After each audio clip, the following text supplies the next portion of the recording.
राधिका के गाल में काला तिल होता है जो काफी बड़ा होता है।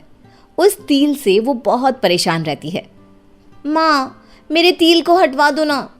देखो ना, इतने सुंदर चेहरे पर कैसे काला सा दाग लगता है ये तिल। अरे कैसी बात कर रही है बिटिया, ये तो चांद पर नजर का टीका लगा रखा है। लेकिन राधिका को तो पसंद ही नहीं था अपने गाल का तिल। वो शीशे के सामने खड़ी होती और हमेशा खुद से ही बातें किया करती। हाय रे तिल, तुझे पूरी दुनिया में मेरे ही गाल पर उगना था। क्या करूं क्या ना करूं, ऐसे तो कोई अच्छा सा लड़का मुझे पसंद ही नहीं करेगा। क्या है बेटी, फिर खुद से बात करना शुरू कर दिया? अरे हो जाएगी शादी, वो ऊपर वाला है ना, सबके जोड़े बनाकर भेजता है। राधिका कॉलेज जाती है। वो रास्ते से जा रही होती है कि उसे एक पर्चा दीवार पर लगा दिखता है जिसमें लिखा होता है, अरे ये क्या, अनचाहे तिल मत से निकाले सिर्फ 10 सेकंड में। कौन है ये? बाजी वाह, ऊपर वाले सुन ली तूने मेरी। राधिका पर्चा दीवार से निकाल कर घर ले आती है। पहले तो कुछ दिन वो पर्चे को किसी को नहीं दिखाती, फिर एक दिन मौका देखकर माँ से बात करती है। माँ देखो ना, मैं ये पर्चा लाई हूँ। देखो इसमें क्या लिखा है, सिर्फ 10 सेकंड में अनचाहे मस्से और तिल को निकालते हैं। अरे बेटा, ये सब ठीक नहीं होता, इससे स्किन जलने के चांसेस ज्यादा होते हैं। अरे बड़ा गोला बन जाएगा और बुरा लगेगा। माँ ऐसी बातें ना करो ना, वैसे भी ये तिल कौन सा अच्छा लगता है। आप प्लीज मुझे डॉक्टर के पास ले चलो ना। दोनों माँ बेटी बात कर रहे होते हैं कि तभी पिताजी आ जाते हैं। राधिका को देखने शाम को बहुत बड़े घर का लड़का आ रहा है, तुम उसे तैयार रखना। नहीं पापा, आज मत बुलाइए उसे। मैं अभी ना अपने गाल का तिल निकलवा लूं, बाद में बुलाना। तिल निकलवाना है? कैसे बेटी, ये तिल तो तुझे ऊपर वाले ने दिया है। लेकिन पिताजी, नीचे वाला भगवान यानी कि डॉक्टर इसे निकाल सकते हैं। देखिए ना, ये कैसे मेरे चेहरे में दाग की तरह लग रहा है। और ये पर्चा देखिए। पिता और माँ दोनों ही बेटी को समझाने की कोशिश करते हैं कि ये तिल वो ना निकाले, इससे गड़बड़ भी हो सकती है, लेकिन बेटी तो मानती ही नहीं। फिर एक रोज राधिका अपनी सहेली से कहती है, सुनना सलना, मेरे साथ इस डॉक्टर के पास चलेगी क्या? ये बोलकर वो पर्चा सहेली को दिखाती है। अरे वाह, ये तो कमाल है। तो कब से परेशान थी तिल को हटाने के लिए? बात करना अपने मम्मी पापा से। अरे की थी यार उन लोगों से बात, लेकिन वो तो है बस फ्री का ज्ञान दे रहे हैं, इसलिए तो तुझे बोल रही हूँ। तू मेरी सबसे अच्छी सहेली है और बचपन से तू जानती है मैं इस तिल को लेकर कितनी परेशान हूँ। बस 2-4 इमोशनल डायलॉग और सहेली मान जाती है राधिका के साथ डॉक्टर के पास जाने के लिए। फिर क्या, दोनों सहेलियां पहुंचती है उस जगह जहां तिल को निकालने का इलाज किया जाता है। जी वो डॉक्टर साहब से मिलना था, ये पोस्टर देखकर आए हैं हम। वो तो अभी बर्तन धो रही है, बैठिए। राधिका, मुझे तो ये जगह बड़ी अजीब लग रही है। अरे ये लोग डॉक्टर से ज़्यादा बंजारे लग रहे हैं। हाँ ये तो है।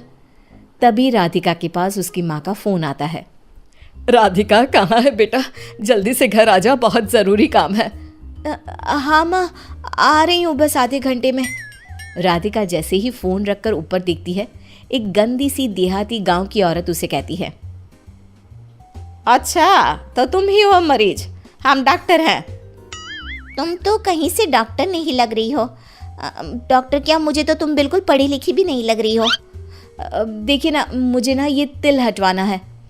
हाँ तो हट जाएगा ना, अभी हटा देते हैं, 10 सेकंड रुक जाओ। नहीं, अभी तो मुझे घर जाना ज़रूरी है, मैं कल आऊँगी। चल सरला। पैसे कितने लगेंगे? 1 लाख लगीन ले आइयो, समझे? क्या 1 लाख? इतने पैसे तो नहीं है मेरे पास। तो फिर ना आइयो। पैसे नहीं है तो क्या हम यहाँ धर्मशाला खोले हुए हैं? राधिका मुंह लटकाकर घर आ जाती है, जहाँ उसे देखने लड़के वाले आए होते हैं। आ गई हमारी प्यारी राधिका। राधिका, ये राहुल है और ये उसके मम्मी पापा तुम्हारी शादी के लिए आए हैं। राधिका सबको नमस्ते करती है और मुंह लटकाकर बैठ जाती है। वो सोच रही होती है कि कहाँ से लाए 1 लाख कि अचानक उसके सामने एक हीरो का हार का डिब्बा आ जाता है। हार को देखते ही उसको होश आता है कि वो तो लड़के वालों के सामने बैठी है। हमें राधिका बहुत पसंद है, राहुल की तो नजर ही नहीं हट रही उस पर से। हाँ माँ, मैंने तो सोच लिया है कि मैं शादी करूंगा तो राधिका से ही। ये कितनी प्यारी है। राधिका को तो ना कुछ सुनाई दे रहा था, ना ही हीरो के हार के आगे कुछ दिखाई दे रहा था। इस हीरे के हार को बेचकर मैं लाख रुपए इकट्ठे कर लूंगी, फिर वो पैसा उस डॉक्टर को देकर मैं इस सड़े से तिल से छुटकारा पालूंगी। लड़के वाले वहां से चले जाते हैं। हाय रे राधिका, तेरी तो किस्मत ही चमक गई। पता है कौन है ये लोग? बहुत बड़े जौहरी हैं शहर के, तेरे लिए हाँ कर गए हैं बिटिया। पिता भी राधिका को देखकर खुश हो जाते हैं कि उसकी बेटी इतने अच्छे घर जाने वाली है। लामा मेरा हार दे दे, मैं कमरे में ले जा रही हूँ। हाँ हाँ ले जा, और जाकर उस आईने को बता देना कि तिल के बाद भी तेरी शादी सबसे अमीर घराने में तय हुई है। वहीं राधिका सोचती है, तिल है तो इतना अमीर खानदान मिला, नहीं होगा तो कोई हीरो ही पकड़ लेगा मेरा हाथ। खैर, अगले दिन ही हार को बेचकर राधिका उस औरत के पास जाती है जो तिल निकालने का दावा कर रही थी। सोच ले राधिका, अब वैसे भी क्या ज़रूरत है तिल हटाने की, शादी तो तय हो ही गई है, लड़का भी लट्टू है तुझ पर, क्यों निकलवा रही है अब तिल? अरे चुप करना। लाओ पैसे दो इधर। औरत राधिका के हाथ से पैसे ले लेती है और सरिया गरम करके राधिका के गाल पर रख देती है, जिससे होने वाले दर्द को राधिका सहन नहीं कर पाती और जोर से चिल्लाती है, ओए माँ बचाओ। सरला जैसी ही अंदर जाती है, लेकिन तब तक देर हो जाती है और राधिका के गाल पर तिल से बड़ा काला दाग लगा होता है। हाय रे, ये क्या कर लिया? राधिका रोते रोते घर आती है तो सामने एक बार फिर ससुराल वाले खड़े होते हैं। ओ माँ, इसका गाल तो देखो। हाय, जिस तिल पर मेरा दिल आया था वहां तो अब काला दाग है, वो भी जलने का। माँ, मुझे नहीं करनी शादी अब इससे। अरे राधिका, ये क्या? बहन जी, आप तो हमारा हार वापस ही कर दे। बेटा, तूने तो अपने ही पैर पर कुल्हाड़ी मार ली, जा जाकर इन्हें हार ला कर दे दे। माँ, वो तो मैंने बेच दिया, उसी के पैसे से तो ये तिल को हटाने का इलाज करवाया था, सोचा था तिल हट जाएगा तो सुंदर लगूंगी, मुझे क्या पता था कि वो गरम सरिया से दाग ही लगा देगी। अनामिका बड़े ही गरीबी में अपने इकलौते बेटे को पालती है। शिवम भी अपनी माँ की मेहनत को बेकार न जाने देकर अच्छे नंबरों से MBA कर लेता है। शिवम को उसके नंबरों के दम पर अच्छी जगह नौकरी भी मिल जाती है। अपनी पहली कमाई आने पर शिवम सोचता है, माँ के लिए साड़ी ले जाता हूँ, उनके पास एक भी नई साड़ी नहीं है। बेचारी मुझे पढ़ाने के लिए खुद के लिए कुछ करना ही भूल गई। लेकिन माँ, अब तुम्हारा बेटा कमाने लगा है, तुम्हें हर खुशी देगा। शिवम एक साड़ी लेकर अपने घर जाता है। जाते ही देखता है उसकी माँ बहुत ही परेशान थी। शिवम बेटा, आज तुझे इतनी देर कैसे हो गई? अरे माँ, तुम इतनी चिंता क्यों कर रही हो? मैं कोई बच्चा नहीं हूँ, ऑफिस में लेट हो जाता है कभी कभी। माँ के लिए बेटा हमेशा बच्चा ही रहता है, चाहे वो कितना ही बड़ा क्यों ना हो जाए। चल तू हाथ मुंह धो ले, मैं तेरे लिए खाना लगाती हूँ, फिर माँ बेटा साथ में खाएंगे। ठीक है माँ। शिवम हाथ मुंह धोकर खाने के लिए बैठता है। जैसे ही अनामिका उसके लिए खाना लेकर आती है, शिवम उसके हाथ में साड़ी पकड़ा कर कहता है, माँ बताओ कैसी है? साड़ी तो सुंदर है, लेकिन इसकी क्या ज़रूरत थी बेटा, मेरे पास तो बहुत है। माँ तुम भी ना, एक भी नई साड़ी तुम्हारे पास नहीं है, सारी की सारी पुरानी है और वही सब बाहर भी पहनती हो और घर में भी। अरे छोड़ ना बेटा, मुझे कौन ही देखता है, मुझ बूढ़ी को देखने की किसे फुर्सत है। ऐसा नहीं है माँ। अनामिका और शिवम खा पीकर सोने चले जाते हैं। दिन बीतने लगते हैं। एक रोज अनामिका शिवम से कहती है, बेटा अब तो कमाने लगा है, अब इस घर को बहू और तुझे बीवी की जरूरत है। जैसा आप सही समझे माँ। तुझे कोई पसंद है तो बोल दे, मैं मेरे बच्चे की शादी उसी से करवा दूंगी। अरे किसी न किसी से तो करवानी है। माँ मुझे सुप्रिया बहुत पसंद है, हम पिछले 4 साल से साथ में हैं। सुप्रिया मेरे जीवन में तब आई जब मेरे पास कुछ भी नहीं था माँ। उससे अच्छी लड़की मुझे और मिल ही नहीं सकती। ठीक है तो फिर उससे ही ले आते हैं बहू बनाकर। कोई ना कोई तो आएगी ही। अनामिका बेटे की खुशी के लिए सुप्रिया के घर वालों से बात करती है और दोनों बच्चों का रिश्ता पक्का कर देती है। सुप्रिया के घर वाले भी झट से हाँ कह देते हैं। दोनों घरों में शादी की तैयारियां जोरों शोरों से चालू हो जाती हैं। शिवम और अनामिका शादी की शॉपिंग साथ में करते हैं। अनामिका अपने लिए कुछ नहीं लेती और शिवम और सुप्रिया के लिए शॉपिंग करती है। ओहो माँ, तुमने अपने लिए तो एक भी साड़ी और ज्वेलरी नहीं ली। तुम शादी में क्या पहनोगी? अरे बेटा मेरी छोड़, अभी तुम दोनों के कपड़े ज़रूरी है, मेरा क्या है। मेरी तो ज़िंदगी आधे से ज़्यादा बीत गई है, कितनी ही ज़िंदगी बाकी है अब। ये कोई बात थोड़ी ना हुई, मुझे नहीं पता। तुम अभी के अभी अपने लिए ज्वेलरी लोगी यहाँ से बस। अरे बेटा चल ना यहाँ से, अभी ऐसे ही बहुत खर्च हो रहा है, तुम और खर्च बढ़ाने में क्यों लगे हुए हो। तुम्हें मेरी कसम, चलो यहाँ से। माँ की कसम के कारण शिवम वहाँ से चला आता है, लेकिन मन ही मन खुद को कोसने लगता है। मेरे पैसे किस काम के जो मेरी माँ को ही सुख ना दे सके। मैं माँ के लिए साड़ियाँ खुद ला दूंगा। शिवम शादी में अनामिका के पहनने के लिए 6 साड़ियाँ ले आता है और अनामिका को देते हुए कहता है, माँ देखो, मुझे कुछ नहीं सुनना। आप चुपचाप से ये साड़ियाँ शादी के लिए तैयार करवा लो। ये साड़ियाँ आपको पहननी है, लगना चाहिए कि आप मेरी माँ हो। अरे कितने पैसे लगा दिए तूने। अरे महंगी दे दी हूँ कि तुझे ये सारी साड़ियाँ। पागल, एक बार मुझसे पूछ तो लेता। कोई महंगा नहीं है, तुम चुपचाप से पहन लो बस। शिवम के जाने के बाद अनामिका सोचती है, अभी तो बहू नई नई है, साल भर तो देना लेना लगा ही रहेगा, तो उसके लिए उठा कर रख देती हूँ। देखते ही देखते शादी का दिन आ जाता है। शादी के दिन भी अनामिका अपनी पुरानी साड़ी ही पहने रहती है। माँ को पुरानी साड़ी में देखकर शिवम को बहुत दुख होता है, लेकिन वो चुप रह जाता है। शादी अच्छे से हो जाती है और सुप्रिया बहू बनकर घर चली आती है। घर आती ही सुप्रिया शिवम से कहती है, शिवम ये क्या है, माँ के लिए तुमने नई साड़ी तक नहीं ली, ये मुझे पसंद नहीं आया। ऐसा हो सकता है क्या? मैंने तो ली थी साड़ियाँ, लेकिन माँ ने पहनी नहीं। अब मैं क्या बोलूँ उन्हें? वही मैं सोचूं, ऐसा कैसे हो सकता है। लेकिन भीड़ में माँ को सबसे अलग लगना चाहिए था, क्योंकि वो दूल्हे की माँ है। पर माँ तो बिल्कुल अच्छी नहीं लग रही थी। मैं माँ को समझाने की कोशिश करूंगी। अगले दिन सुप्रिया नहा धोकर तैयार हो जाती है और अनामिका को नई साड़ी देते हुए कहती है, मम्मी जी आज आप यही साड़ी पहनना जब हम शाम को मंदिर जाएंगे। अरे बहू, मेरे पास बहुत साड़ियाँ हैं, उनमें से कोई पहन लूंगी। मम्मी जी आपको यही साड़ी पहननी है। अच्छा ठीक है, ला। सुप्रिया अनामिका को साड़ी देकर काम में लग जाती है। शाम को सुप्रिया तैयार हो जाती है, लेकिन अनामिका वही पुरानी साड़ी पहनकर बैठ जाती है। अनामिका को देखकर सुप्रिया का दिमाग गर्म हो जाता है।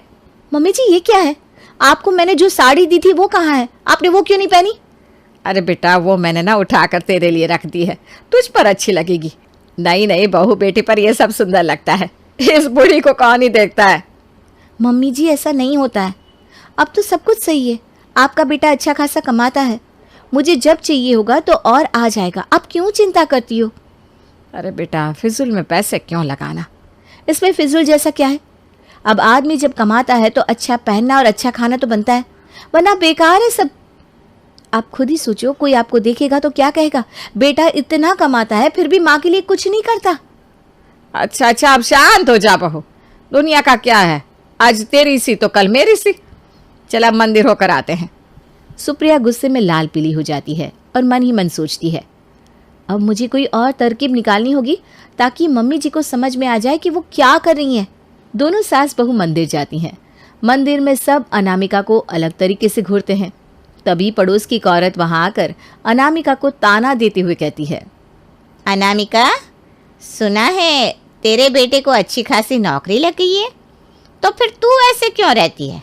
अब क्या जिंदगी भर ऐसी ही रहेगी? हैं? इतनी कंजूसी अच्छी नहीं है। पड़ोसन की बातें सुनकर अनामिका उसे कोई जवाब नहीं दे पाती, लेकिन सुप्रिया का खून खौलने लगता है। वो आंटी जी, मम्मी जी को बहुत गर्मी लगती है, इसलिए उन्होंने पुरानी साड़ी पहनी है। रही बात कंजूसी की, तो मैं ऐसी ही नई की नई साड़ी दूसरों को दे देती हूँ। नहीं नहीं बेटा, मैंने ऐसा नहीं कहा। तुमने तो बुराई मान लिया। मैं चलती हूँ अनामिका। पड़ोसन तुरंत वहां से 9 2 11 हो जाती है। वाह बहू, क्या जवाब दिया है तुमने। वो तो भाग खड़ी हुई। मैं तो सोचती रह जाती, समझ में नहीं आता क्या कहूँ। अब क्या करें मम्मी जी, जिसको जो भाषा समझ में आती है उसे उसी में समझाना पड़ेगा ना। पूजा करके दोनों सास बहू घर आते हैं। अगले दिन सुप्रिया भी अपनी सास की कोई पुरानी साड़ी पहन लेती है। जैसे ही अनामिका की नज़र सुप्रिया पर पड़ती है, अरे बहू, ये क्या, तुमने मेरी साड़ी क्यों पहनी है? बिल्कुल अच्छी नहीं लग रही। इतनी सारी साड़ियाँ पड़ी हैं, वो सब कब काम आएगी? तो अभी क्या, भी जा और कपड़े बदल कर आ। नहीं मम्मी जी, मुझे यही साड़ी अच्छी लग रही है, आरामदायक है और मुझे ना रिलैक्स लग रहा है। वैसे भी मुझे घर पर देख ही कौन रहा है। ये बात भी सही है। नाश्ते की टेबल पर शिवम सुप्रिया को पुरानी साड़ी में देखकर कहता है, ये क्या है? तुम्हें आए हुए 2 दिन भी नहीं हुए और माँ का रंग तुम पर इतना चढ़ गया कि तुमने उन्हीं की तरह पुरानी साड़ी डाल ली। बिल्कुल अच्छा नहीं लग रहा है। कोई देखेगा तो क्या कहेगा कि मैं तुम दोनों के लिए कुछ नहीं करता हूँ। अरे बाबा, घर में कौन अभी आ रहा है? हाँ, और घर में नई साड़ी पहनकर उसे खराब क्यों करूँ? पैसे जो लगते हैं तुम्हारे, तुम क्या बर्बादी करने के लिए कमाते हो? ठीक है बाबा, तुम दोनों सास बहू को जो करना है करो, मैं अब कुछ नहीं बोलने वाला। दोपहर के वक्त शिवम जब घर आता है तब खाने की टेबल पर शिवम दोनों सास बहू से कहता है, माँ, रात को मेरे एक दोस्त की शादी में जाना है, मैं घर जल्दी आ जाऊंगा। तुम और सुप्रिया तैयार रहना। ठीक है बेटा। जी, हम रेडी हो जाएंगे। और दोनों अच्छे से तैयार रहना, बहुत बड़े होटल में शादी हो रही है और वो लोग बहुत पैसे वाले हैं। सुप्रिया, मैंने जो तुम्हें फर्स्ट नाइट पर साड़ी ला कर दी थी ना, वही पहनना। ठीक है। शाम के वक्त शिवम जल्दी जल्दी घर आता है और नए कपड़े निकालकर पहनने लगता है। माँ, सुप्रिया, तुम दोनों रेडी हो या नहीं? हाँ, मैं तो रेडी हूँ बेटा। मैं भी रेडी हूँ। शिवम जब दोनों को देखता है तो, माँ, आपने फिर से पुरानी साड़ी पहनी है? और सुप्रिया, तुमने क्यों पुराने कपड़े पहने हैं? यार, तुम लोगों को जाना है कि नहीं, ये बताओ। अरे बहू, ये कपड़े तुझ पर बिल्कुल अच्छे नहीं लग रहे। तू मेरे बेटे का दिल दुखा रही है। वो कितने प्यार से तेरे लिए साड़ी लाया था और तूने पहनी नहीं। घर की बहू अगर ऐसे कपड़े पहनेगी तो इज्जत घर की जाती है। मम्मी जी, यही बात तो मैं आपको बताना चाहती हूँ। जब आप शिवम के इतने प्यार से लाए हुए कपड़े नहीं पहनती तो उसे कितना बुरा लगता है। अगर मैं इस घर की बहू हूँ तो आप भी इसी घर की बहू हैं। इज्जत तो आपके ऐसे कपड़े पहनने से भी जा सकती है ना। अरे समझ गई बहू, तुम लोग क्या कहना चाहते हो। अब मैं अपने बेटे की लाई हुई नई साड़ी पहनूंगी बस, और तू भी जाकर नई साड़ी पहन ले। अनामिका और सुप्रिया दोनों शिवम के लाए हुए नए कपड़े पहनकर उसके साथ पार्टी में चली जाती हैं। सुधा के बेटे की शादी होने वाली थी और वो इतनी एक्साइटेड थी कि आज मैं ऊपर आसमान नीचे, आज मैं आगे जमाना है पीछे। अरे हाँ हाँ भाग्यवान, तू सबसे आगे ही है। लेकिन हुआ क्या है? सास बनने वाली हूँ मैं। अरे घर में एक नया सदस्य आ जाएगा, कितना अच्छा लगेगा ना। आप और राहुल तो ऑफिस चले जाते थे और मैं पागल की तरह घर में अकेली। अब तो मेरा साथ देने वाली आ रही है इस घर में। बहुत बहुत बहुत खुश हूँ मैं। ओहो, ठीक है बेगम, लेकिन अपनी खुशी को लगाम लगा कर रखो। क्या पता कैसी आए, तुम्हारा साथ देने वाली आए या फिर ऐसी आ जाए जो तुम्हारी शक्ल देखना भी पसंद ना करती हो। ऐसा क्यों बोल रहे हैं जी? शुभ नहीं बोल सकते तो अशुभ तो ना बोले। अच्छा, जल्दी से तैयार हो जाओ, चांदनी चौक जाना है शादी की शॉपिंग के लिए। हाँ हाँ, थोड़ी सुबह तो हो जाने दो, दुकानें बाजार खुल तो जाए। तुम सच में ना पागल हो गई हो बहू के आने की खुशी में। बेटा माँ की हरकतें देख रहा था। वो सारी बात फोन पर अपनी होने वाली बीवी राशि को बताता है। फिर पता है क्या हुआ? माँ ना सुबह 6 बजे ही पापा को चांदनी चौक जाने को कहने लगी। दूसरी तरफ राशि कहती है, अरे वाह, ये तो बहुत अच्छी बात है ना। सास इतना सोचने वाली मिल रही है, और क्या चाहिए। मैंने भी सोचा है मम्मी जी के साथ बहुत प्यार से रहूंगी, उनका ख्याल रखूंगी और प्यार करूंगी। राहुल भी खुश था। लेकिन बाजार में सुधा जी और उनके पति को एक अजीब सी दुकान दिखती है जिसके बाहर लिखा होता है, हमारे यहाँ सास बनने की ट्रेनिंग दी जाती है।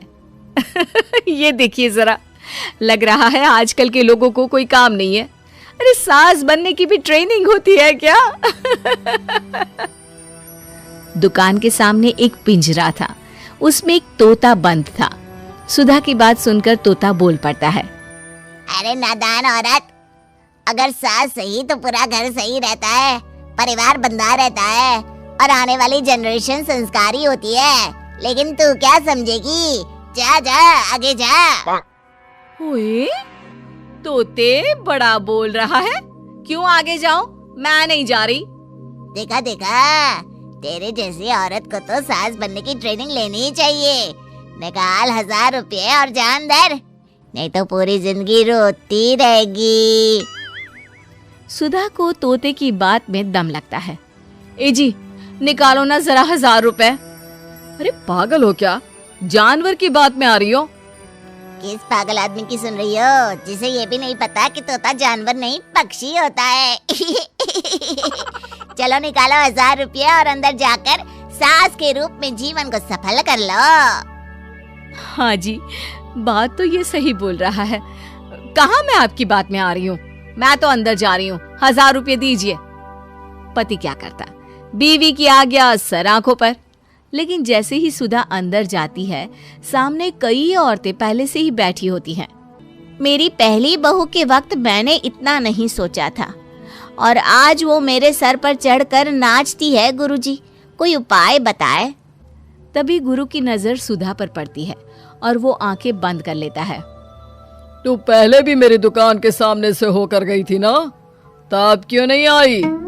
औरत जो कि गुरु के साथ मिली हुई थी।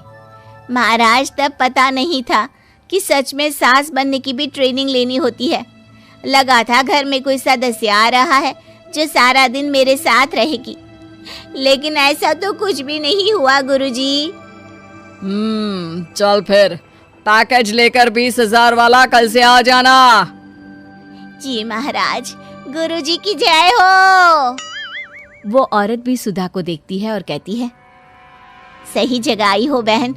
10-20 हजार का मुंह नहीं देखना भाई, बस घर बस जाए तो सोचो गंगा नहा ली।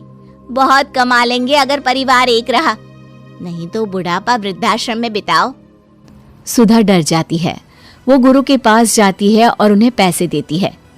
देखो, एक मंत्र गांठ बांध लो कि कभी भी बहू को बेटी ना समझना। जितना दबाकर पहले दिन से रखोगी, धीरे धीरे प्यार दोगी तो मान रखेगी, नहीं तो। ना जी ना गुरुजी, समझ गई।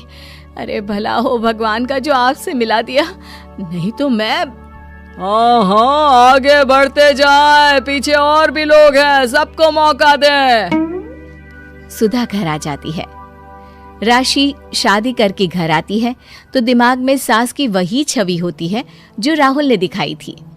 देखो राशि, मैंने काम वाली हटा दी है।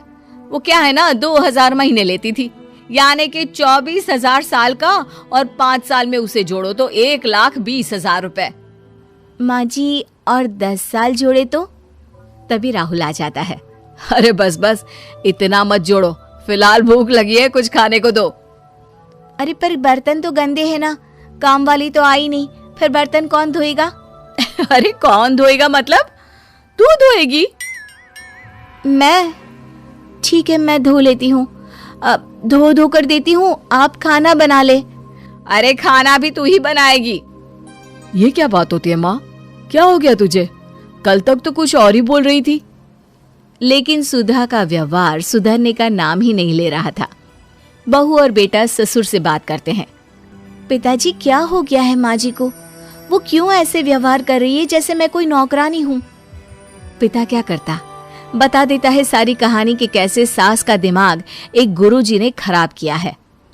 सास बनने की ट्रेनिंग? तो मामला ये है, वही मैं कहूँ, कहाँ तो माँ बहू का इंतजार ऐसे कर रही थी मानो साक्षात कोई देवी आने वाली है, लेकिन व्यवहार नौकरानी जैसा। देखिए माँ बुरी नहीं है, बस किसी ने उनका दिमाग खराब कर दिया है। तो ऐसे में मेरे पास एक आइडिया है। बहू फुसुर फुसुर करके पति और ससुर से बात करती है। अगले दिन बहू सास के सामने कहती है, अच्छा मैं जा रही हूँ, मेरी क्लास है, ये बोलकर बहू निकल जाती है।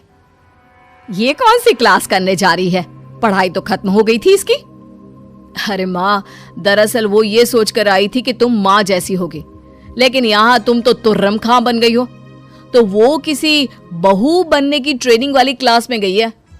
ये बोलकर बेटा बाप की ओर देखता है और आंख मार देता है। हाँ हाँ, वो तो तुम्हारी माँ ने भी सास बनने की ट्रेनिंग ली है बेटा। पहले का जमाना और था भाई, कि भोले मन से रिश्ते शुरू किए जाते थे। अब तो नई लड़की घर आते ही नौकरानी हटा देते हैं। बताओ, पिछले 25 साल से वो नौकरानी काम कर रही थी, तब तो कोई हिसाब किताब नहीं हुआ। अरे पापा, आप भी माँ को बोल रहे हैं? अरे माना, वो माँ समझ कर आई। घर में खुशहाली रखने के लिए हमेशा आप लोगों के साथ उठती बैठती, माँ को कभी जवाब नहीं दिया। लेकिन माँ की क्या गलती? अरे दादी ने भी तो ऐसा ही किया होगा ना माँ के साथ, तभी तो माँ अपनी बहू के साथ ऐसा कर रही है। नहीं नहीं, वो तो बहुत अच्छी थी। मेरे आने के बाद तो उन्होंने खाना बनाने वाली भी रख ली थी। अरे तो फिर तुमने क्यों काम वाली हटा दी? किसी के कहने पर अपना घर खराब कर रही हो तुम सुधा। अब बहू भी गई है ट्रेनिंग लेने, पता नहीं क्या सीख कर आएगी। नहीं नहीं, मैं अभी जाकर उसे ले आती हूँ। तभी बहू वहां पर आ जाती है। नहीं माँ जी, मैं कहीं नहीं गई थी, मैं तो सिर्फ आपके लिए ये नई साड़ी लेने गई थी। अब तो सब ठीक है ना? शर्मा परिवार की मुखिया प्रेमलता थी। वो अपने बेटे परम, बहू रिया और बेटी रीना के साथ रहा करती थी। ये मध्यम वर्गीय परिवार अपना जीवन खुशी खुशी काट रहा था, लेकिन अब उनके जीवन में एक दिक्कत आ गई थी, जो स्वयं प्रेमलता जी ही लेकर आई थी। मेरी बेटी शादी के बाद मेरा घर छोड़कर नहीं जाएगी। मैं अपनी बच्चे के लिए घर जमाई ढूंढूंगी। यस यस, हाँ मम्मी, मुझे किसी दूसरे के घर जाकर काम नहीं करना। मेरा पति अगर मेरे ही साथ मेरे घर में रहेगा तो कितना सही रहेगा ना। सही की बच्ची, तुझे घर जमाई का मतलब भी पता है जो इतना खुश हो रही है? ये सब बोलने में अच्छा लगता है। आजकल ऐसा लड़का मिलना बहुत ही मुश्किल है जो घर जमाई बनकर रहा है। हाँ पता है। इसका मतलब यह है कि मेरा पति मेरे साथ इसी घर में रहेगा, मुझे अपना घर छोड़कर जाना नहीं पड़ेगा, और यही तो मैं चाहती हूँ। और जिसको मुझसे शादी करनी है वो मेरे साथ यही रहेगा, वही मेरी शर्त है। हाँ मेरी बच्ची, तुझे अपना घर छोड़कर कहीं भी जाने की जरूरत नहीं है, और मैं तेरे लिए ऐसा ही लड़का देखूंगी जो मेरे घर पर जमाई बनकर रहे। माँ, ये तुम बिल्कुल गलत कर रही हो। हमें समाज के विरुद्ध नहीं जाना चाहिए। रिया भी तो अपना घर छोड़कर आई है, तो उससे कुछ गलत किया है क्या? अरे फालतू भाषण मत सुना मुझे। मैंने फैसला कर लिया है, मतलब कर लिया है। मेरे घर में घर जमाई ही आएगा, बात खत्म। उन लोगों के बीच इस बात को लेकर कई बार कहा सुनी हुई, लेकिन प्रेमलता ने कभी भी परम की बात नहीं मानी। और एक दिन रीना को देखने के लिए लड़के वाले आते हैं। आज रीना को देखने लड़के वाले आ रहे हैं। तुम दोनों अपना मुंह बंद रखना और मुझे बात करने देना, समझे? और मेरी बात को बीच में मत काटना। हाँ हाँ ठीक है, आपको जो ठीक लगे आप वो करो, मैं कुछ भी नहीं बोलूंगा। फिर शाम में रीना को देखने लड़के वाले आते हैं। हमारा बेटा सरकारी नौकरी कर रहा है, महीने के 60-70 हजार कमाता है वो। दहेज लेने देने में तो हम विश्वास ही नहीं रखते। और हाँ वो सब ठीक है, लेकिन इस शादी के लिए हमारी एक शर्त है। कैसी शर्त? वैसे हमारी तरफ से तो दहेज की कोई शर्त नहीं है, हमें आपकी लड़की पसंद है भाई। अरे रुक तो जाइए, पहले हमारी शर्त तो सुन लीजिए, उसके बाद रिश्ते की बात पर आते हैं। ठीक है बहन जी, आप बताओ क्या शर्त है आपकी? मेरी लड़की से शादी करने की सिर्फ एक ही शर्त है कि शादी के बाद लड़के को हमारे घर में रहना होगा। मतलब घर जमाई बनाकर रखोगे आप लड़के को? जी हाँ, बिल्कुल सही समझी आप। हम ऐसे ही लड़के से शादी करेंगे जो हमारे घर में घर जमाई बनकर अपनी खुशी से रहे। हे भगवान, मैं कहाँ अपना समय बर्बाद करने आ गई। नमस्ते जी, आप कोई और लड़का ढूंढ लीजिए। वो औरत वहां से चली जाती है और इसी तरह से कई अच्छे रिश्ते उनके हाथ से निकल जाते हैं। इससे परेशान होकर परम अपनी माँ से कहता है, ऐसे तो रीना उम्र भर कंवारी बैठी रहेगी माँ, ये जिद छोड़ दो ना, और वक्त रहते रीना की शादी अच्छे से लड़के को देखकर कर दो, ताकि ये भी अपने ससुराल चली जाए और हंसी खुशी रहे। अरे चुप कर तू, ढूंढने से भगवान मिल जाता है तो क्या घर जमाई नहीं मिलेगा? और कोई तो होगा ना जिसको घर जमाई बनना हो। फिर कुछ दिन बाद उनके घर एक विनोद नाम का लड़का अपनी फैमिली के साथ आता है, जो कि घर जमाई बनने को तैयार हो जाता है। बहन जी, हमें आपकी लड़की पसंद है। अब तो आप जल्दी से शादी की तैयारी करो। अरे रुको रुको भाई साहब, आपको शायद पता नहीं है कि मेरी बेटी की एक शर्त है शादी के लिए। मुझे रीना जी की सब शर्त मंजूर है। अरे मेरी शर्त तो सुन लीजिए आप पहले, कहीं आप उल्टे पैर दौड़ ना जाओ। मैं जानता हूँ आपकी क्या शर्त है। आपको घर जमाई चाहिए ना, मैं तैयार हूँ घर जमाई बनने के लिए। वाह माँ, आखिरकार घर जमाई मिल ही गया, मुझे ये रिश्ता मंजूर है। मैं ना कहती थी ढूंढने से सब मिलता है। देखो तो सही कितना सुंदर और गुणी जमाई मिला है मुझे। इन दोनों को अपने दिमाग का इलाज कराना चाहिए। लेकिन विनोद, तुम घर जमाई क्यों बन रहे हो? तुम्हारे परिवार को दिक्कत होगी ना इससे। नहीं नहीं परम बेटा, हमें कोई दिक्कत नहीं है। मेरे बेटे का रिश्ता अगर उसकी पसंद की लड़की से हो रहा है और वो उसके साथ खुश है तो घर जमाई बन कर रहा है, हमें कोई दिक्कत नहीं है भाई। भैया अब ये क्या बोल रहे हो? जाने दो ना, अब जो है सो सही है। और वैसे भी अब विनोद के घर वालों को कोई दिक्कत नहीं है, तो आप क्यों बीच में टांग अड़ा रहे हो? अजी आप रहने दो ना, जब माँ जी को कुछ नहीं दिख रहा तो आप क्या ही कर सकते हो। तुम सही कह रही हो, अब मेरे कुछ भी समझाने का कोई फायदा नहीं है। दोनों का रिश्ता पक्का हो जाता है और कुछ दिनों बाद आखिरकार रीना की शादी विनोद से हो जाती है और वो घर जमाई बनकर वहां रहने आ जाता है। अरे सब कहाँ है, जल्दी से सामने आओ। देखो मैं सबके लिए आइसक्रीम लाया हूँ। देखा मेरा जमाई कितना अच्छा है, सबके लिए आइसक्रीम लेकर आया। ऐसा जमाई सबको मिले भाई। अरे आप लोग बातें छोड़ो और आइसक्रीम खा लो वरना पिघल जाएगी। और सासू माँ आप रुकिए, मैं आपके लिए ना प्लेट लेकर आता हूँ, उसमें रखकर आराम से खाइएगा। अरे जमाई नहीं, दूसरा बेटा मिल गया है मुझे। मैं तो धन्य हो गई भाई। ये लीजिए प्लेट सासू माँ। थैंक यू मेरे प्यारे जमाई राजा, अच्छा किया ना मैंने तुम्हें अपने घर का जमाई बना लिया। Thanks to you my dear सासू माँ, जो आपने मुझे अपना घर जमाई बनाया। घर जमाई होना सबसे बढ़िया है। मैं तो कहता हूँ हर आदमी को घर जमाई बनना चाहिए, तब जाकर लड़कों को मालूम होगा घर जमाई बनने में असली सुख है। अरे बकवास मत करो विनोद, सबको अपनी तरह समझ रखा है क्या? घर जमाई बनने में क्या सुख मिल रहा है तुम्हें? अरे आपकी भैंस चुरा ली है क्या किसी ने? इतने गुस्से में क्यों? मुझे खुश देखकर हजम नहीं हो रहा है क्या साले जी? गो टू हेल, मुझे नहीं खानी ये आइसक्रीम, रखो अपने पास। घर जमाई बनकर तुम जैसे लोग ही खुश हो सकते हैं। तू आइसक्रीम खा बेटा। कुछ दिन यूं ही गुजरते हैं और फिर विनोद काम पर जाना भी छोड़ देता है। इस वजह से रीना परेशान होकर विनोद से कहती है, ए जी आप कई दिनों से काम पर क्यों नहीं जा रहे? क्या हुआ, छुट्टी है क्या, या फिर ऑफिस चेंज करने का सोच रहे हो? नहीं ना, मैंने जॉब छोड़ दी। अब मेरा मन नहीं है जॉब करने का, थक गया हूँ मैं काम कर कर के। अब तो मैं बस आराम करूँगा।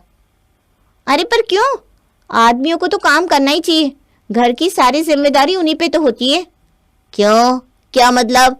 अब मैं घर जमाई हूँ तो आराम से घर में रहूंगा, भला मैं क्यों बाहर जाकर काम करूं? घर जमाए होने के मजे लूंगा ना भाई। अरे बेटा, घर जमाए होने का ये मतलब थोड़ी ना है कि तुम काम छोड़ दोगे, ऐसे तो तुम्हें बहुत दिक्कत होगी। तो क्या मतलब है? लड़कियां ससुराल में जाती है तो जॉब करती है क्या? नहीं ना, वो तो बस घर का काम करती है, आराम करती है। उनको क्या लेना देना कि घर में क्या है क्या नहीं। अरे काम तो वो इंसान करता है जो घर के बाहर जाता है। आजकल तो लड़कियां भी काम करती हैं। सब नहीं करती जी, सब नहीं करती। जिनकी मर्जी होती है सिर्फ वो करती हैं, और मेरी मर्जी नहीं है तो मैं नहीं करूँगा।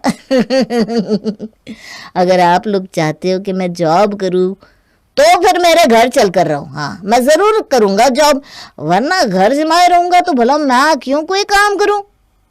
अरे लेकिन ऐसे तो ये वो लेकिन छोड़ो, मैं जा रहा हूँ, मुझे बर्तन धोने हैं। विनोद आराम से पूरा दिन घर में रहता है और सारे औरतों वाले काम करता है। रिया, मैं ऑफिस से आ गया हूँ, जरा पानी तो पिला दो।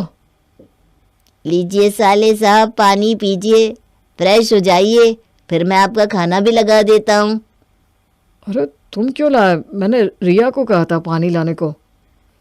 पूरा दिन आराम से घर में रहता हूँ तो इतना तो कर ही सकता हूँ। चाय पियेंगे? चाय चाय लाऊं आपके लिए? अरे ये आप क्या बोल रहे हैं? मैं बना देती हूँ चाय, आप बैठिए। चाय बनाना आपका काम नहीं है। ये तो मुझे कुछ करने ही नहीं देती। मैं ना बैठे बैठे बोर हो जाता हूँ। अरे वाह, विनोद तो बड़े आराम की जिंदगी जी रहा है। मैं तो जॉब पर जाता हूँ, पूरा दिन काम करता हूँ और उसके बाद भी मेरे घर में नहीं चलती। लेकिन ये तो कुछ भी नहीं करता और उसके बावजूद आराम से बैठकर खाता है और सब इसकी बात मानते हैं। घर जमाई बनने में तो बड़ा फायदा है भाई। क्या हुआ, कहाँ खो गए? रीना आपके लिए चाय लेकर आई है। सॉरी, मैं कुछ सोचने लगा था। लाओ लाओ चाय दे दो। और इसके बाद परम अकेले में जाकर रिया से यही बात कहता है। रिया, मैं ये सोच रहा था कि घर जमाई बनने में तो बड़ा फायदा है। विनोद को ही देखो कैसे आराम की ज़िंदगी जी रहा है। मैं भी ऐसी ज़िंदगी जी सकता हूँ अगर तुम मेरा साथ दो तो। अरे क्या बात कर रहे हो आप? क्या आप मेरे घर चल कर रहोगे? अरे तुम सिर्फ मेरे लिए क्यों सोच रही हो? अपने लिए भी तो सोचो। तुम्हें अपने मायके में रहने का मौका मिलेगा, हर समय अपनी मम्मी के पास। बात तो आप सही कह रहे हैं, लेकिन मुझे बड़ा अजीब लग रहा है ये सब सोचकर। अभी तक किसी ने हमारे घर में ऐसा नहीं किया। उनकी ये सारी बातें प्रेमलता सुन लेती है। परम के दिमाग में ये सब कहाँ से आ गया? नहीं नहीं नहीं, लेकिन मेरा बेटा ऐसा कुछ नहीं करेगा। वो भला अपनी माँ को छोड़कर कैसे जा सकता है? वो तो मुझसे बहुत प्यार करता है। वो भला क्यों बनेगा किसी का घर जमाई? प्रेमलता वहाँ से चली जाती है, लेकिन परम और रिया सीरियस थे। वो लोग जाकर विनोद से बात करते हैं। विनोद यार, मैं भी घर जमाई बनने की सोच रहा हूँ। बन जाओ क्या? सही रहेगा ना? लाइफ तो एकदम आसान हो जाती है घर जमाई बनने के बाद, है ना? अरे इसमें सोचना क्या, बेझिझक बन जाओ। घर जमाई के तो मज़े ही मज़े हैं। लाइफ आसान नहीं, मक्खन हो जाती है, मक्खन। जीने का असली मज़ा इसी में है। हाँ, मज़ा तो है, इसीलिए सोच रहा हूँ इसी बहाने जीवन में कुछ तो आराम मिलेगा। लेकिन मैं इतने सालों से अपने ससुराल में रह रही हूँ, मुझे थोड़ा अजीब लग रहा है। अपनी ननद को देखिए ना, कितनी मस्त जिंदगी जी रही है वो। हमेशा अपनी माँ के साथ रहती है। कभी फ़ोन करने की, कभी मायके जाने की कोई झंझट ही नहीं। ये आप मेरे भैया भाभी को क्या पाठ पढ़ा रहे हैं? कुछ तो सोच कर बोला करो। मेरी बात अलग है, मैंने पहले ही बता दिया था कि मुझे घर जमाई ही चाहिए, लेकिन भैया और भाभी का ऐसा कोई प्लान नहीं था। क्यों, मैंने क्या गलत बोल दिया? वो मुझसे राय मांग रहे थे, मैंने सही राय दे दी। अब इस घर का दामाद हूँ, अपने साले की इतनी सी भी मदद नहीं कर सकता क्या मैं? क्या खाक सही राय दी आपने? हमारा घर तोड़ने वाली राय दे रहे हो आप? विनोद के यहाँ आने से उसका घर तो नहीं टूटा, तो मेरे जाने से यह घर क्यों टूट जाएगा भला? ये तो माँ बाप को समझना चाहिए।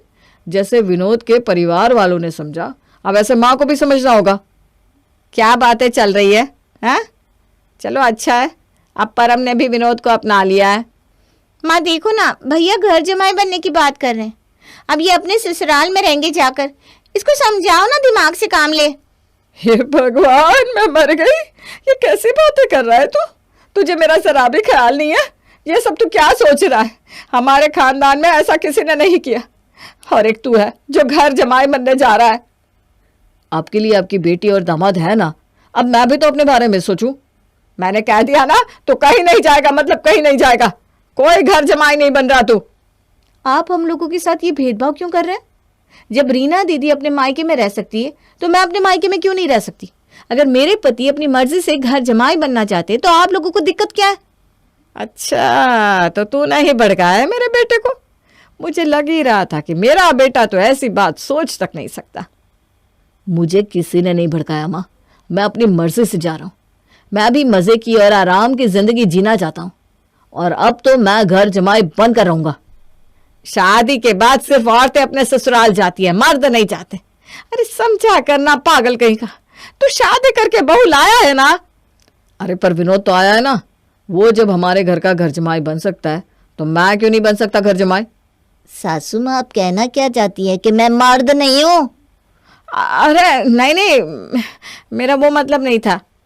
तो क्या मतलब था? अरे मैं बस चाहती हूँ कि तू ना जाए। सब कुछ आपकी मर्जी से तो नहीं हो सकता। ये हमारी जिंदगी है, हमें अपने तरीके से जीने दीजिए ना। परम को जो करना है वो अपने हिसाब से करेंगे। मुझे बराबरी चाहिए। अगर ये लोग यहाँ रहेंगे तो मैं भी अपने ससुराल में रहूंगा। अगर आप चाहती हो कि मैं यहाँ रहूं तो विनोद को उसके घर भेज दो। हाँ, और नहीं तो क्या। ऐसा थोड़ी ना हो सकता है कि रीना दीदी के लिए अलग रूल्स और हमारे लिए अलग। कल को जमाई अगर इस प्रॉपर्टी में हिस्सा मांगने लगे तो हमारा क्या होगा? आप मुझे बीच में क्यों घसीट रही हो? तो और किसी घसीटू? ये आपका ही शुरू किया हुआ है ना आप घर जमाई लाती, ना मेरे पति को घर जमाई बनने की बात सोचती। ये सब तो तुम्हारी ही चोंचले हैं ना नतरानी। अरे चुप हो जाओ तुम लोग। प्रेमलता इस सारी बहस से परेशान हो जाती है। उसकी समझ में नहीं आता कि अब वो क्या करे, क्योंकि उसे भी पता था कि परम और रिया जो कह रहे हैं वो सही है। अच्छा ठीक है, बात अगर बराबरी की है तो बराबरी ही कर लेते हैं। विनोद, रीना, तुम लोग अब अपने घर चले जाओ, वरना मेरा बेटा मुझसे दूर हो जाएगा। नहीं माँ, मैं नहीं जाऊंगी। इतनी मुश्किल से ऐसा लड़का मिला है जो घर जमाए बने, और अब आप ये बोल रही हो कि चली जाओ। नहीं नहीं नहीं, बिल्कुल नहीं। हाँ, और नहीं तो क्या, मैं भी नहीं जाऊंगा। मेरी कितनी बदनामी होगी मोहल्ले में। ना बाबा ना। प्रेमलता उन दोनों को बहुत समझाने की कोशिश करती है, पर वो लोग नहीं मानते। ठीक है, तो हम लोग ही चलते हैं माँ। आप चिंता मत करना, हम लोग आते जाते रहेंगे। प्लीज मत जाओ, कुछ तो सोचो मेरे बारे में। बाय माँ, फिर मिलते हैं। वो लोग चले जाते हैं और प्रेमलता के पास पछताने के अलावा कोई चारा नहीं बचता। काश मैंने घर जमाए लाने की जिद ना पकड़ी होती तो आज मेरा बेटा मेरे साथ होता। माँ, आज खाने में क्या बनना है? ऐसे में तुझे खाने की पड़ी है? दामाद जी से बोल कुछ ले आए। मेरे पास पैसे नहीं है। लाओ पैसे दे दो, जो भी लाना है ला दूंगा। अरे ये तो मैंने सोचा ही नहीं, कमाने वाला तो सिर्फ परम था, अब पैसे कहाँ से आएंगे? दामाद जी, आप जॉब शुरू कर दो। मैं घर जमाई हूँ, मैं जॉब नहीं करूंगा, मैंने आपको पहले ही बताया था ना। ये सुनकर दोनों बहुत परेशान हो जाती हैं। रीना को भी एहसास हो जाता है कि वो लोग ऐसे तो नहीं रह पाएंगे। भैया आप वापस आ जाओ, मैं अपने ससुराल जा रही हूँ। परम और रिया वापस आ जाते हैं। वापस आते ही परम विनोद से गले मिलता है और बहुत खुश होता है। तुम दोनों किस बात पर इतने खुश हो रहे हो? हम इसलिए खुश हैं क्योंकि हम जो चाहते थे वो हो गया। ये विनोद कोई और नहीं, मेरा बचपन का दोस्त है। इसे रीना पसंद थी और वो उससे शादी करना चाहता था, पर आप लोगों की जिद तो घर जमाई की थी, इसलिए हमने मिलकर ये पूरा प्लान बनाया जिससे आप लोगों को समझ में आ सके कि लड़के को घर जमाई बनाना क्यों सही नहीं है। हे भगवान, तुम लोगों ने इतना लंबा चौड़ा प्लान बनाया, पर जो भी हो हमारी आंखें अब खुल गई है। मुझे माफ़ कर दो भैया, मेरी वजह से आपको इतना सब करना पड़ा। अरे कोई बात नहीं, अंत भला तो सब भला। तो चलो अब अपने घर चलो। विनोद रीना को लेकर अपने घर चला जाता है और यहाँ प्रेमलता अपने बेटे और बहू के साथ खुशी खुशी रहती है।